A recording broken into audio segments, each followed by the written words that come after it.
अंजलि मेरी बात सुनो। रास्ता छोड़ो प्लीज, इमरजेंसी है। मैं दिन रात सुबह शाम तुम्हें फोन करता हूँ, तुम मेरा फोन क्यों नहीं उठाती? अकेली बड़े बड़े फैसले ले रही हो। अंजलि देखिए, हम पेसमेकर रिप्लेस करने वाले हैं। पापा पापा बड़े हाँ लगता है मैं नहीं बच पाऊंगा। आपको कुछ नहीं होगा पापा, मैं हूं ना, मैं कुछ भी करूंगी। तो सोचते क्यों नहीं? यहाँ की इलाज बहुत महंगा है बेटा। पापा आप पैसों की चिंता मत करिए ना, बस आप डिटर्मिन्ड रहिए। 1-2 दिन में पैसों का इंतजाम हो जाएगा। अंजलि जी, जितना जल्दी हो सके पैसों का इंतजाम कर लीजिएगा। मैक्सिमम 4 दिन है आपके पास, और याद रखिए मैंने आपकी गारंटी ली है। जी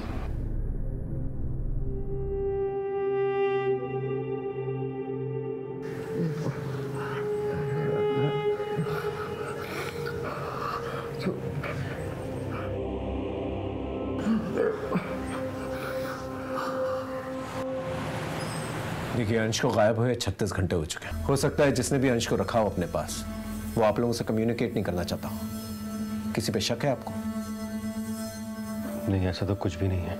शमन। कौन रमन? इनका बिजनेस पार्टनर था, जिसके साथ हम लोग पार्टी में गए थे। शक की कोई खास वजह?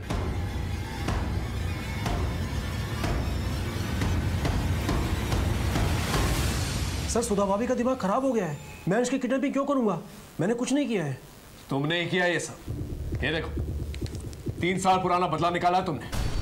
सुबोध तो तुम बिजनेस पार्टनर्स थे ना, लेकिन सुबोध ने तुम्हारे इन्वेस्टमेंट बैंकर के जरिए एक नई कंपनी खोली, और जब तुम्हारा धंधा मंदा हो गया तो तुमने अंश की किडनैपिंग करके अपना बदला पूरा कर लिया। जब आपको इतना पता है तो ये भी पता होगा कि सुबोध ने मुझसे माफी मांगी थी और अपनी कंपनी के 5% के शेयर मुझको दिए थे। एक नई बात बताएं तुम्हें, उस रात जहां तुम पार्टी के लिए गए थे, वहां के सिक्योरिटी गार्ड से हमें एक बात पता चली है। हाँ साहब, मुझे अच्छी तरह याद है कि ये साहब उस रात पार्टी में आए थे और आधे घंटे में ही जल्दी से कहीं निकल गए, और उसके बाद लौट कर नहीं आए साहब। याद आया? किडनैपिंग के प्लान को अंजाम देने गए थे ना वहां पर। क्या बात कर रहे हो सर? मैं तो अपने काम से गया था। देखिए सर, आप मुझ पर काम का शक कर रहे हैं। शक करना हमारा काम है, लेकिन पुलिस वालों को गुमराह करना, उनसे झूठ बोलना, वो एक गुनाह। याद रहे।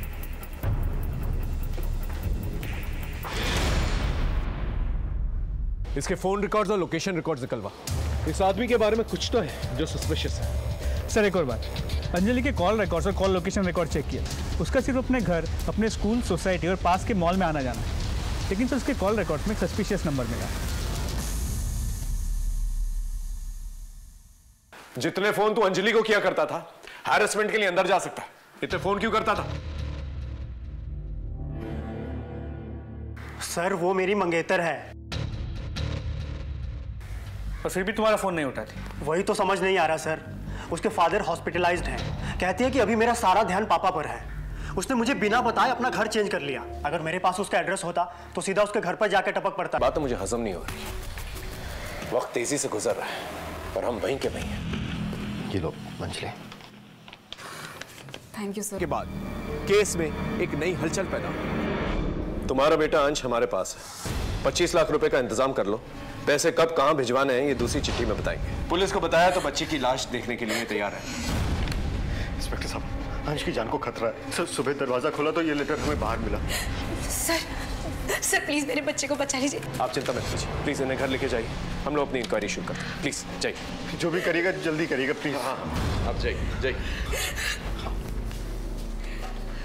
सर तो रैंसम लेटर भी आ गया। Clear case of kidnapping. इस चिट्ठी से और भी बातें साफ हो जाती हैं कि ये किडनैपर इन लोगों की जान पहचान वाला है। उसके पास शायद चाबी भी हो, क्योंकि घर में हम लोगों को कोई फोर्स एंट्री के निशान तो मिले नहीं। या फिर हो सकता है कि किडनैपर मंजू और बाबू के साथ मिला हुआ, और अगर नहीं तो मंजू और बाबू पे नजर रखे हुए थे। जब मंजू और बाबू नीचे आए तो उन लोगों ने अंश की किडनैपिंग की। और वो इस सोसाइटी को बहुत अच्छे से जानता है, इसलिए वो फ्रंट गेट के पास नहीं गए जहाँ का सीसीटीवी कैमरा चल रहा है। बहुत ही शातिर है, क्योंकि जब इसने किडनैपिंग की ना रिया को पता चला और ना अंश ने शोर मचाया। पर सर ये लेटर भी टाइप्ड है, हैंड रिटन नहीं है, ताकि इसकी हैंड राइटिंग एनालिसिस ना हो पाए। 100% किडनैपर इन लोगों को जानता था। एक काम करो, अंजलि के बारे में सोसाइटी में पता करो। सर। अंजलि? सर कुछ पैसे जमा करा दिए हैं, बाकी के पैसों का अरेंजमेंट जल्दी हो जाएगा। ठीक है, जितना जल्दी हो सके कर लो, और ज़्यादा डिले करोगी तो पेशेंट के लिए एडवाइजेबल नहीं है।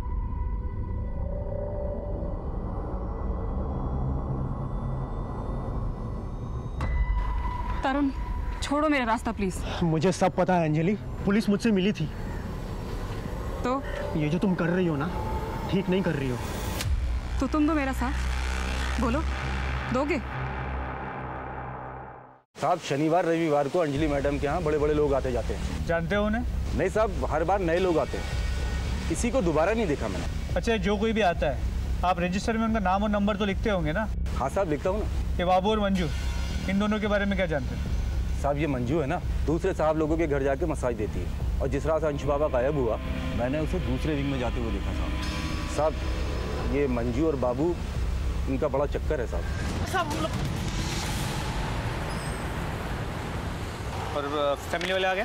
बुला लिया। ठीक है, बॉडी हैंड ओवर कर दो। सर, हाँ अंश के केस में पता चला है कि वहाँ सोसाइटी में जो सर्वेंट थी मंजू, वो मसाज के नाम पे प्रोस्टिट्यूशन का काम करती थी, और उसका जो पार्टनर था बाबू, वो उसका एजेंट था। लोग बिना इंक्वायरी किए नौकर कैसे रख लेते? इस अंजलि के बारे में कुछ पता चला? जी सर, सरप्राइजिंगली ये पता चला है कि अंजलि भी हाई एंड प्रोस्टिट्यूशन में इन्वॉल्व है। जी सर, उसके क्लाइंट्स सब बड़े बड़े लोग हैं। मैंने सोसाइटी के एंट्री रजिस्टर से उनके नाम और नंबर निकाले, उनसे बात भी की, लेकिन कोई भी सामने आने को तैयार नहीं। लेकिन उन्होंने ये कहा कि उसके पिताजी काफ़ी सीरियस है और उसके ट्रीटमेंट के लिए अंजलि ये सब कर रही है। हॉस्पिटल में पता करने की कोशिश की? जी सर, उसके पिताजी वाकई काफ़ी क्रिटिकल कंडीशन में एडमिटेड है, पर डॉक्टर्स ने बड़ी रकम डिपॉजिट करने के लिए कहा है। इसका मतलब अंजलि को वाकई में पैसों की जरूरत थी? जी सर, इसलिए चांसेस बढ़ जाते हैं कि अंश की किडनैपिंग अंजलि ने ही की होगी, और जो फिरौती की रकम मिलेगी उससे अपने पिता का ट्रीटमेंट करेगी। एक काम कर, अंजलि को बिना कोई हिंट दिए फोन करके थाने बुलाओ, इंक्वायरी कर। Sir. The number you are trying to call is currently switched off. Sir, Anjali का फोन स्विच्ड ऑफ है। इमीडिएटली उसका फोन सर्विलेंस पे डालो और घर जाके चेक करो, शायद उसे हिंट मिल गई हो इसलिए वहां से फरार हो गई। सर।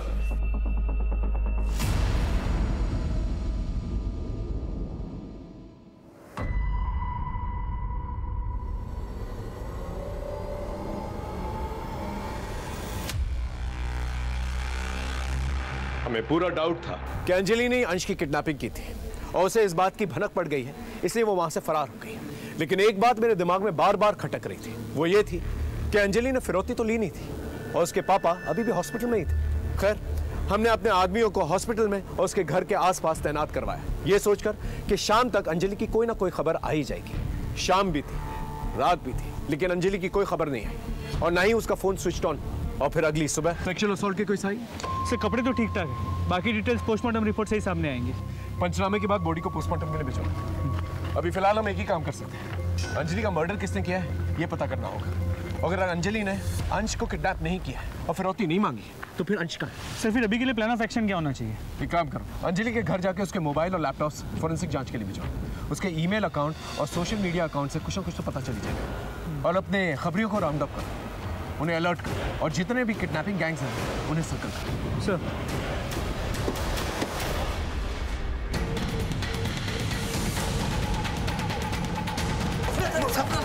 बोलो सब हम लोग ने नहीं किया, सब हम लोग ने नहीं किया। तोड़ते रहो।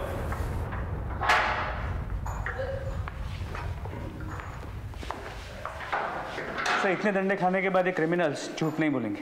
मुझे तो लगता है अंजलि ने अपने किसी साथी के साथ मिलकर अंश को किडनैप किया होगा, और जब पैसे आने में देरी हो गई और अंश को रखने में खतरा बढ़ गया तो उसके साथी ने उसे मार दिया। हो सकता है अंजलि के साथी को फिरौती के पैसे मिल गए और उसके बाद उसने अंजलि को मार कर वहां से फरार हो गया और अब दोबारा जो है अंश की फिरौती की डिमांड करे। लेकिन सर, सुबोध का मत हमें बताए बिना उन्हें पैसे कैसे दे सकता है? कर सकता है, बच्चे की जान खतरा। माँ बाप अपने बच्चों के लिए कुछ भी कर सकते हैं। पहले ये पता करो कि अंजलि कुलकर्णी के पापा का हॉस्पिटल का बिल किसने दिया। दूसरा, कि अंश वापस आया कि नहीं आया। तीसरा, सुबोध का मत उसके बैंक बैलेंस के बारे में पता करो, देखो कोई हेवी ट्रांजैक्शंस हुए कि नहीं, कोई विड्रॉल्स हुए कि नहीं। और चौथा, ये अंजलि कुलकर्णी का जो मंगेतर है इसे दोबारा बुला, पूछताछ करो उससे। सर, अंजलि के साथ मिलकर अंश की किडनैपिंग की ना तूने? नहीं सर, मैं अंश को क्यों किडनैप करूंगा? मैं तो अंजलि से बस हॉस्पिटल के बाहर मिलता था। मेडिकल बिल्स भरने के लिए उसे एस्कॉर्ट नहीं बनना चाहिए था। अब मुझे समझ में आया कि वो गिल्ट में इतना कटी कटी रहती थी। तुझे ये सब कैसे मालूम? सर, उसका पीछा करते करते सब जान गया। इसीलिए तूने उसे मारा? सर, मैं उसे क्यों मारूंगा? मैं उससे प्यार करता था। उसका एस्कॉर्ट बनकर पैसे कमाना मुझे अच्छा नहीं लगा और उसने मुझसे मदद भी मांगी थी। 5 लाख रुपए का बंदोबस्त कर सकते हो? लेकिन मेरे पास उसे देने के लिए इतने पैसे नहीं थे। सर, अंजलि अंश को किडनैप नहीं कर सकती। वो तो कितना प्यार करती थी अंश से, और वो तो खुद विक्टिम है। और उसकी प्रोफेशनल लाइफ, वहाँ कोई ऐसा है जो उसे नुकसान पहुँचा सकता है? हमारे स्कूल के टीचर हैं राजन अयंगर। व्हाट? सर, मेरा प्रॉब्लम उसका टीचिंग मेथड था। I did not like her as teacher. लेकिन बदला लेने के लिए kidnapping, murder, no sir. Sir, जैसा आपने कहा था बिल्कुल वैसे ही हुआ। सुबोध कामत ने अपने अकाउंट से 25 लाख रुपए विड्रॉ किए हैं। मैं क्या करता सर? मैं डर गया था। दूसरे दिन ही एक लेटर आ गया। किडनैपर्स का दूसरा लेटर आया। क्या? यहाँ से 25 किलोमीटर दूर होसकोटे रोड का साइन बोर्ड मिलेगा। उसके पीछे बड़ा सा पेड़ है। उसी के नीचे 25 लाख रुपए लेकर अंश की टीचर अंजलि कुलकर्णी को ही भेजना।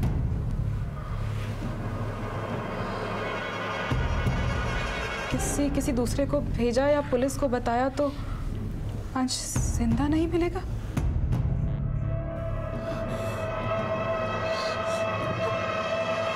सर, हम आपके पास आने वाले थे, लेकिन सुधा, हमें ये लेटर पुलिस को दे देना चाहिए। उन्हें अपने तरीके से इस केस को हैंडल करने देना चाहिए। क्या कहती हो तुम? नहीं सर, ऐसा करने से अंश की जान को खतरा होगा। अंजलि, पर तुम्हारी जान को भी तो खतरा है ना? सर, अंश से मेरा अटैचमेंट था। उसके लिए मैं इतना तो कर ही सकती हूँ। सर, हमें अंजलि को नहीं भेजना चाहिए था। उसके साथ ये हो गया और हमारा अंश भी हमें वापस नहीं मिला। इंस्पेक्टर साहब, मुझे तो कुछ समझ में नहीं आ रहा कि अंजलि ने वहां जाकर क्या किया क्या नहीं किया। लेकिन उसकी मौत का बहुत अफसोस है। एक बात तो तय है कि वो हमारे अंश की मदद करने गई थी। आपकी मदद कर रही थी या आपको बेवकूफ़ बना रही थी, ये इन्वेस्टिगेशन के बाद ही पता चला।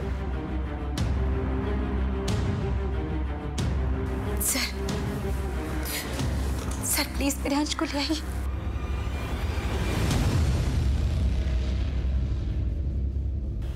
मैम, ये हमारी फैमिली के लिए बहुत टफ टाइम है, लेकिन हर साल की तरह जैसे हम इस अडॉप्शन सेंटर में रिया का बर्थडे मनाते आए हैं, हम चाहते हैं कि इस साल भी बच्चों के बीच रिया का बर्थडे मना।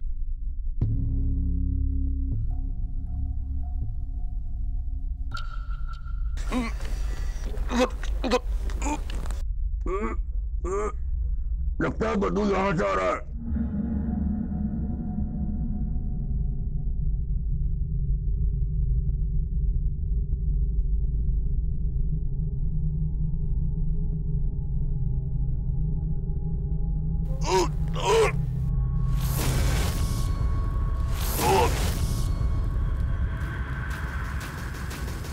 किस किस्म के सिक्योरिटी गार्ड हो तुम? कोई भी बिल्डिंग में आता तुम्हें पता तक नहीं चलता। यहाँ इसकी स्टेटमेंट लो। हाँ, पता करो क्या कर रहा था ये। लेके जाओ। सर, हाँ जी, बॉडी काफ़ी डिकम्पोज हो चुकी है। मुझे लगता है अंजलि ने किसी के साथ मिलकर अंश को किडनैप कर लिया था। फिरौती के पैसा मिलने के बाद अंजलि के पार्टनर ने डबल क्रॉस कर दिया। अंजलि और अंश दोनों को मार दिया। अंश की बॉडी यहाँ डंप कर दी ताकि शक अंजलि पे चला जाए। नहीं अनुज, मामला कुछ और लग रहा है। बॉडी को पोस्टमार्टम के लिए भेजा। इन्वेस्टिगेशन की शुरुआत एक नए सिरे से करते हैं। सर,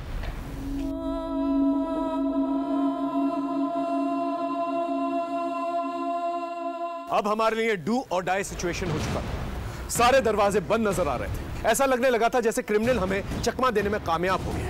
अंजलि के साथ साथ सत्य भी हमेशा के लिए मर चुका है। लेकिन हमने हिम्मत नहीं हारी। हमने अपनी इन्वेस्टिगेशन की धार को और तेज की। उधर कामत परिवार जिन परिस्थितियों से जूझ रहा था वो बहुत ही नाजुक थे। सर, अंश कामत की पोस्टमार्टम रिपोर्ट। शॉकिंगली उसकी मौत उसी रात हो गई थी जिस रात उसे किडनैप किया गया था, 5 फरवरी। इसका मतलब उसे जब किडनैप किया गया तो गलती से मर गया, या फिर उसे मारने के इरादे से किडनैप किया गया और फिरौती सिर्फ एक नाटक। सर मोटिव ये भी हो सकता है कि मिस्टर एंड मिसेस कामत को इमोशनली स्ट्रेस आउट किया जाए और साथ में पैसे भी कमा ले। हो सकता है सर। हाँ सर, ये अंजलि कुलकर्णी अपना सोशल मीडिया अकाउंट अपने फ़ोन पर ही चलाती है और कभी कभी अपने लैपटॉप पर। ये देखिए सर, ये अंजलि तो मिस्टर कामत के फ्रेंड रमन से भी टच में थी। देखिए जिस वक्त अंश को किडनैप किया गया था उस दिन रमन ने मैसेज किया है कि 10 मिनट में आ रहा है। हेलो, हाँ बोलो कुदरेमुख। ठीक है सर, कुदरेमुख के पास कुछ इन्फॉर्मेशन है, बात करना चाहते हैं आपसे। चलो सर, बोलो क्या खबर? सर वो दुर्गेश है ना क्रिमिनल, हाँ रमन के ऑफिस में मिला था, वो अभी भी कंपाले गांव में छुपा हुआ है। एक काम करो, तुम दुर्गेश के पीछे जाओ, मैं इस रमन को उठा के लेके आता हूँ।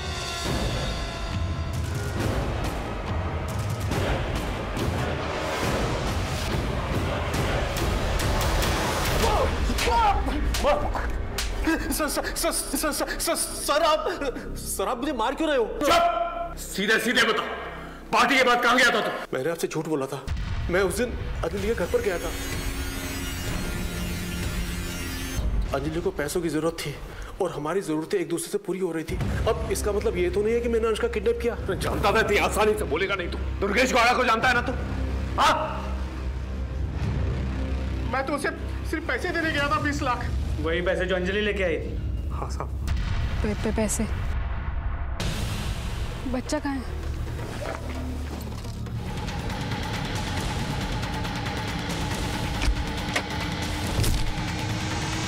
मुझे साफ साफ कहा गया था, अंजलि को मारो और 5 लाख रुपया ले लो, बाकी 20 लाख रुपया रमन को दे दो। किसने कहा था ऐसा करने के लिए? जब अंजलि 25 लाख रुपए लेकर आ गई तो तूने दुर्गेश गौड़ा को कहा कि उसको जाकर खत्म कर। यही हुआ था ना? नहीं सर, ये झूठ है। वो तो मैंने अपना कर्जा वापस लिया था। ये देखिए सर, ये SMS।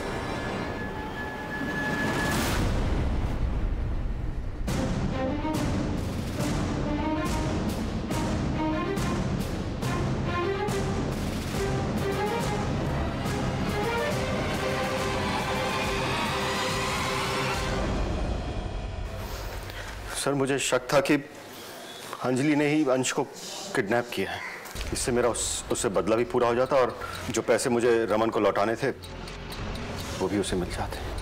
आपको तो नॉवलिस्ट होना चाहिए था मिस्टर कामत। हम बताते हैं सच क्या है। सच ये है कि अंजलि को पता चल चुका था कि अंश का मर्डर आपने किया। ये देखो, ये रहे उसके मैसेजेस।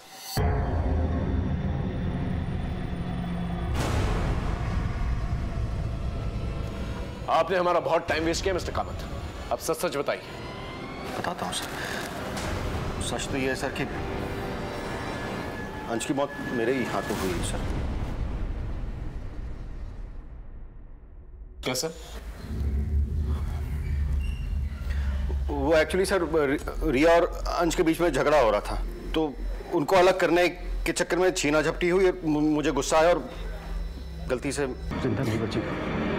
थोड़े दिनों से रिया में बदलाव आए थे, बहुत बुझी बुझी रहती थी, लेकिन हमने कभी ये नहीं सोचा था कि इस खामोशी के पीछे इतना बड़ा तूफान पनप रहा है। एक गुनाह छुपाने के लिए इतने सारे गुनाह कर डाल, सबसे अनोखा केस था। फिर मिलेंगे एक नए केस के साथ। तब तक देखते रहिए क्राइम पेट्रोल 10 तक, क्योंकि मकसद बताना नहीं, बचाना है। जय हिंद।